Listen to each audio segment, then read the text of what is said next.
Good morning, everybody. TV's been around since about 1950, and in the history of TV there have been certain things that have been historic in terms of viewership, and it was on this date, February 28, in 1983, that the record was set for the most viewers of a regularly scheduled program, and that was when MASH went off the air.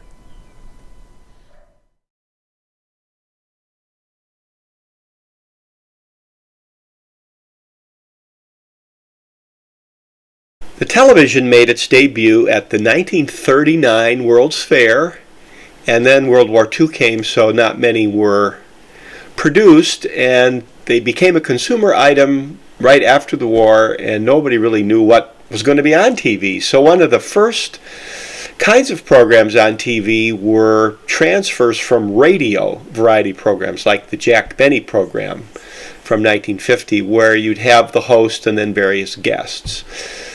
Another program from 1950 was the Texaco Star Theater with Milton Berle, and this focus was on the host himself. So rather than have guests, which he would do, but it was all about Milton Berle being weird and energetic. 1951, when I Love Lucy came out, some changes were happening to TV. This was filmed in California, not New York, and it was filmed in front of a live audience, and it had more than one camera, so those were some innovations.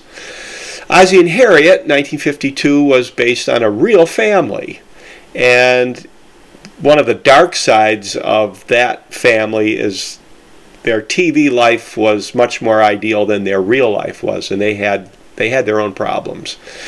Andy Griffith Show, 1960, well loved, lasted a long time, and the writing is getting a little bit better than in the 1950s, and you're starting to see a little bit more creativity. You get a program like the Dick Van Dyke Show, 1960, not only funny, but also the launching pad for careers of other people like Mary Tyler Moore on the right, who ended up having her own program later.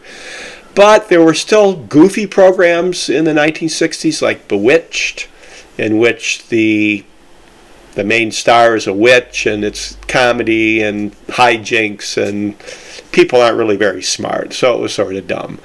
Another one that was kind of dumb too was Get Smart from 1965, and this came out during the time of the James Bond movies and TV shows like The Man from U.N.C.L.E., so it spoofed the spy genre a little bit.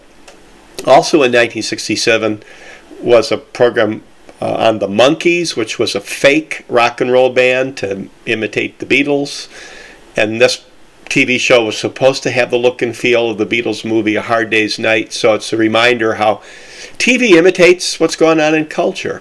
So when the Smothers Brothers Comedy Hour came out in 1967, this was a change because it became very political, and the Smothers Brothers got in trouble with CBS, and there were lawsuits.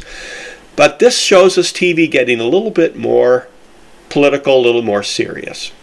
Well, the book MASH came out in 1968. It was a novel by Richard Hooker based on real experiences of mobile Army Surgical Hospital doctors. And the movie from 1970 had Elliot Gould on the left, Sally Kellerman in the middle, and then on the right is Donald Sutherland. And it was sort of a dark movie in a way, and it led to our program, MASH, which came out in 1972. And here's the original cast, and as you know, if you've watched it, people have come and gone over the years. And the only two that were for the whole time were Alan Alda and Loretta Swit. Here they are kissing in the last episode. So when our event happened, TVs were set up in Korea, so soldiers could watch them there.